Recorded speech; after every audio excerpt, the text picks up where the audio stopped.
السلام عليكم ومرحبا بكم مشاهدينا الكرام في هذه النشرة الجوية الخاصة بالخليج العربي لليومين القادمين الخميس وكذلك الجمعة.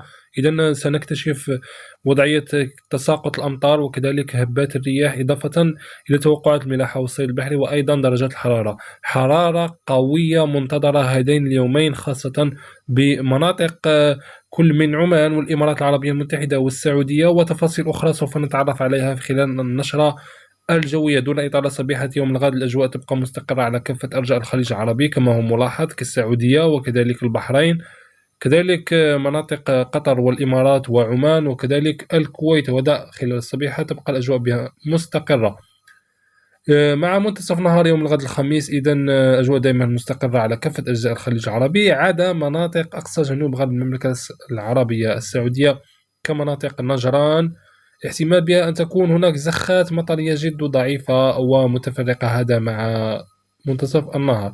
بالنسبة لأمسية يوم الغد، الاستقرار يواصل سيطرته على كل من الكويت والبحرين وقطر، الإمارات العربية المتحدة وكذلك عمان والمملكة العربية السعودية. دائما مناطق كنجران وما جاورها بالمملكة العربية السعودية قد تشهد هذه المرة خلال الأمسية زخات رعدية متفرقة وجد محلية. طبعا نبسط ذلك من خلال أيقونات الطقس على الخريطة. وبالنسبة لليلة الخميس، إذا عودة الاستقرار على كافة مناطق جنوب الغرب المملكة العربية السعودية.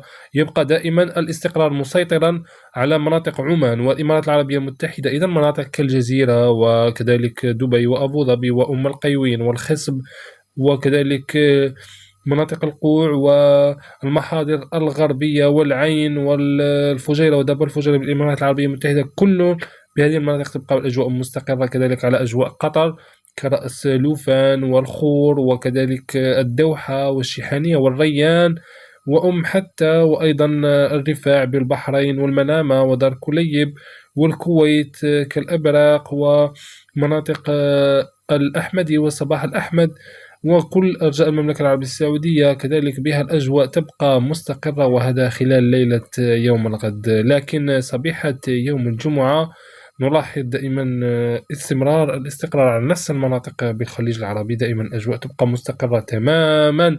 هذا صبيحة يوم الغد الجمعة، وهذا قبل أن ننتقل إلى وضعية الرياح.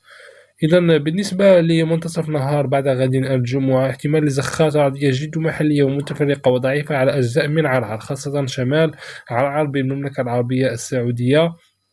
الاستقرار دائما حاضر على باقي أجزاء الخليج العربي كقطر البحرين الكويت وعمان والإمارات العربية المتحدة وأيضا المملكة العربية السعودية. أمسية بعد غد الجمعة احتمال لزخات رعدية ضعيفة وجد متفرقة غرب الرياض وشرق أم الجماجم بالمملكة العربية السعودية، واحتمال أيضا على مناطق كجيزان ونجران بأقصى الجنوب الغربي وأيضا على شمال مناطق عرعر. تبقى زخات رعدية جد محلية وضعيفة، تأثيرها يبقى جد محدود. وهذا أمسية يوم الجمعة يبقى الاستقرار على الكويت والبحرين وقطر والإمارات العربية المتحدة وأيضا دولة عمان. نذهب لنرى الوضعية خلال الليل. إذا عودة الاستقرار على كافة أجزاء الخليج العربي كما هو ملاحظ، حتى المناطق التي كانت معنية خلال أمسية يوم الجمعة يعود إليها استقرار كمناطق عرعر ونجران وجيزان وشرق أم الجماجم وغرب الرياض. دائما الاستقرار يبقى مهيمنا على مناطق عمان والإمارات العربية المتحدة والكويت والبحرين وأيضا دولة قطر. ننتقل الآن لنرى وضعية الرياح. بالنسبة ليوم الغد الخميس أجواء مستقرة، رياح معتدلة كذلك على الكويت، معظم أجزاء المملكة العربية السعودية وأيضا قطر والبحرين والإمارات العربية المتحدة ودولة عمان. بينما فقط على مناطق تقريبا صلالة بدولة عمان احتمال لهبات رياح قوية نوعا ما تقارب 50 كم في الساعة هذه المرة. أرشح لتطاير الرمال بهذه المناطق وكذلك المناطق المجاورة لمدينة عمان، احتمال أن تصل إلى غاية مناطق كقيصد والمناطق الداخلية الغربية من دولة عمان كلها ستكون معنية برياح قوية نوعا ما.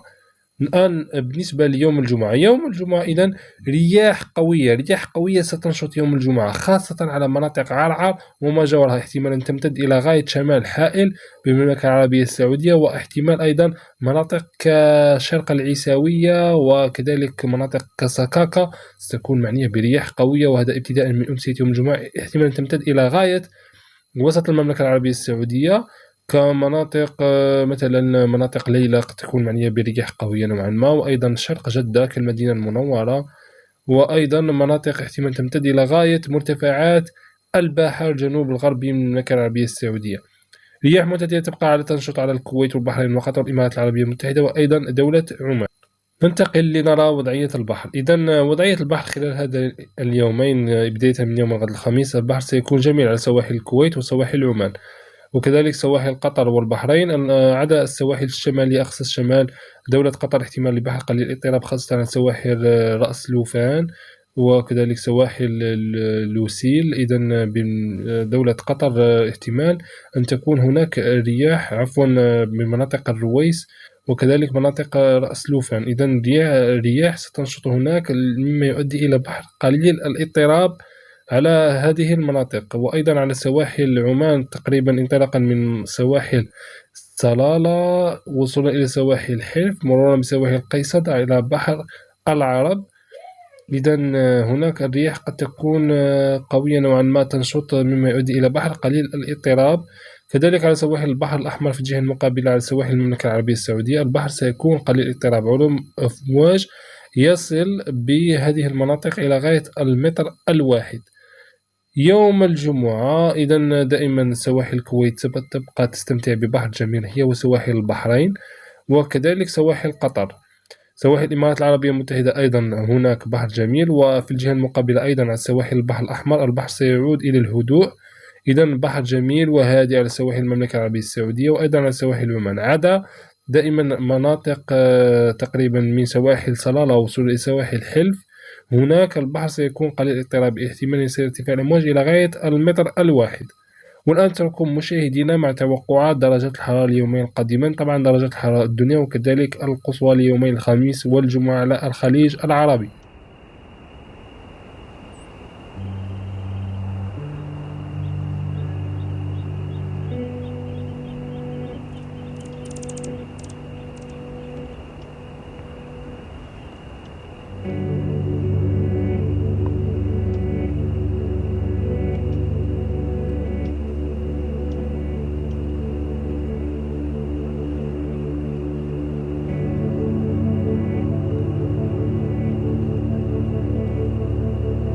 إذا إلى هنا نأتي إلى ختام النشرة الجوية بالنسبة لليومين القادمين. إذا أعجبتكم لا تنسوا الإعجاب ومشاركة أجواء الطقس في مناطقكم من خلال التعليقات والاشتراك وتفعيل الجرس ومشاركة النشرة مع أصدقائكم لتعم الفائدة. نلتقي في النشرات الجوية القادمة ودمتم في رعاية الله وحفظه.